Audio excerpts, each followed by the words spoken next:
Hello, my dear students of the human psyche.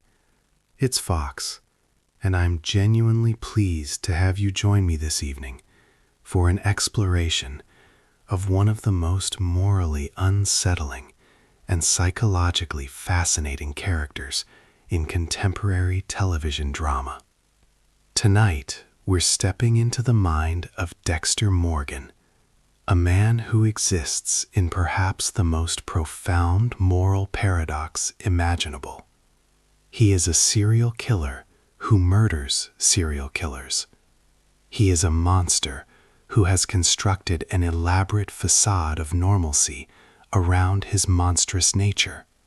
He is a being without genuine human emotion who has learned through careful observation and meticulous study to convincingly simulate the emotional life of an ordinary person. What makes Dexter so compelling is that he forces us to confront uncomfortable questions about the nature of morality itself. If someone commits terrible acts for reasons we can sympathize with, does that change the moral calculus of their crimes? If a killer operates according to a code that prevents him from harming innocent people, is he really a monster? Or is he simply a different kind of being, one we've never quite encountered before? I've always been drawn to this character because he represents a kind of thought experiment made flesh. What if a psychopath developed a moral code? What if someone without the capacity for genuine human emotion could still choose to live according to principles? Dexter challenges our assumptions about the relationship between emotion and morality, between natural capacity for empathy and conscious ethical choice. The show asks, can you be a good person without being able to feel good? Can you perform goodness so perfectly that the performance becomes indistinguishable from the reality? These are genuinely unsettling questions, and the show never lets us settle into comfortable answers. Jeff Lindsay, who created the character of Dexter Morgan in his novel series Darkly Dreaming Dexter, crafted something remarkable. A protagonist who is fundamentally unreliable, fundamentally other, and yet undeniably compelling. The television adaptation, which premiered in 2006 and ran for 8 seasons, took that premise and expanded it into a complex meditation on identity, performance, redemption, and the question of whether a fundamentally damaged person can ever truly change. What's brilliant about the series is that it never fully answers these questions. It keeps us suspended in moral ambiguity, constantly questioning our own complicity in rooting for a serial killer. The show's brilliant conceit is that we experience everything through Dexter's perspective.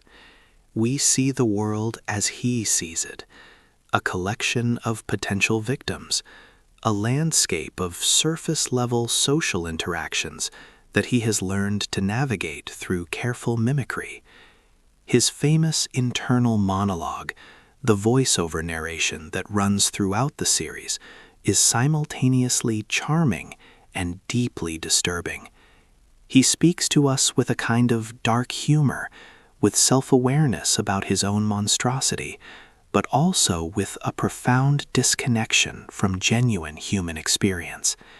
And yet, as the series progresses, we watch him begin to question whether his disconnection is truly as complete as he believes it to be.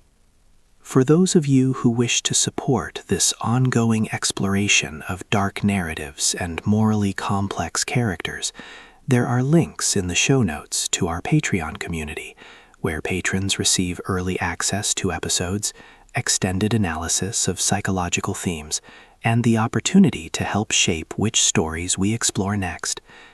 Whether you're a long-time listener or discovering us for the first time, I'm genuinely grateful for your presence here.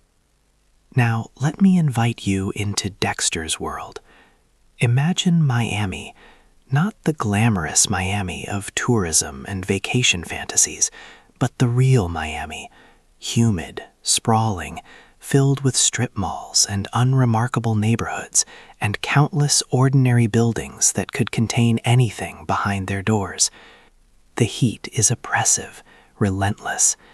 The city is crowded with people, all of them going about their lives, all of them believing they are the protagonists of their own stories, none of them aware that among them walks a predator, a man who looks like them, who speaks like them, who smiles and nods and makes small talk, but who experiences the world in a fundamentally different way. He does not feel love. He does not feel fear. He does not feel guilt or shame or joy. He mimics these things with flawless precision, but they are foreign to him, learned behaviors, performance art of such sophistication that no one suspects the emptiness underneath. This is the world we're about to enter, a world where the ordinary is haunted by the presence of something other, something that looks human but thinks in ways we can barely comprehend. What makes Dexter such a compelling character? And what makes this opening episode so psychologically rich is the fundamental ambiguity at its core. Dexter believes himself to be a psychopath, a person without the capacity for genuine human emotion. He has internalized a narrative about himself that he repeats constantly. He is a monster, a killer, a being fundamentally capable of connection. But the show, from its very beginning, subtly challenges this narrative. There are moments when Dexter's detachment cracks slightly. A scene with his sister, where his affection seems genuine, even if he does not recognize it as such. A moment of hesitation or uncertainty that suggests his claimed emotional emptiness might be less complete than he believes. These moments are small, easy to miss, but they are crucial. They suggest that Dexter's understanding of himself might be incomplete, that perhaps the dark passenger is not a separate entity at all, but simply a name he has given to his own capacity for violence. That perhaps his disconnection from emotion is not inherent, but learned, a coping mechanism that has become so habitual that he can no longer recognize authentic feeling when it occurs. The moral paradox.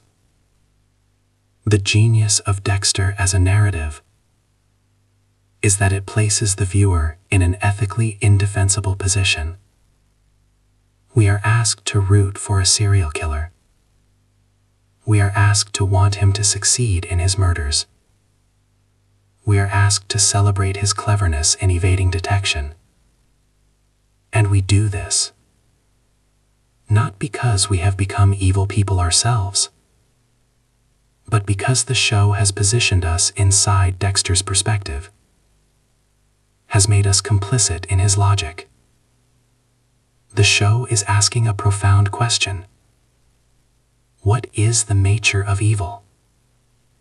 If Dexter kills only killers, only those who would otherwise continue to murder innocent people, does that make him good?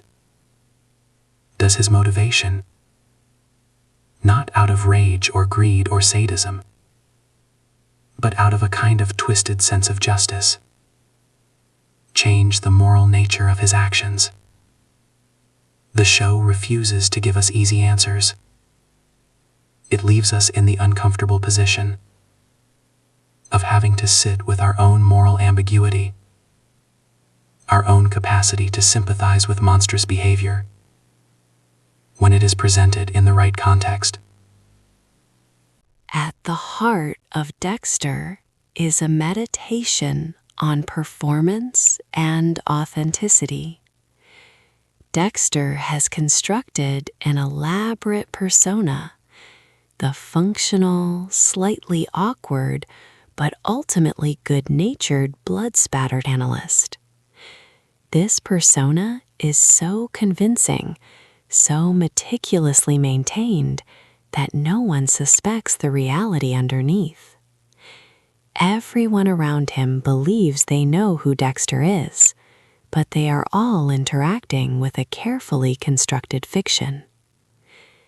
This raises unsettling questions about the nature of identity itself. If someone can maintain a false persona so perfectly that it becomes indistinguishable from reality, at what point does the persona become the reality? If Dexter's kindness to his sister, his competence at his job, his participation in ordinary social rituals are all performances, are they any less real than the genuine emotions of people around him? He is performing being human, but in a sense, aren't we all?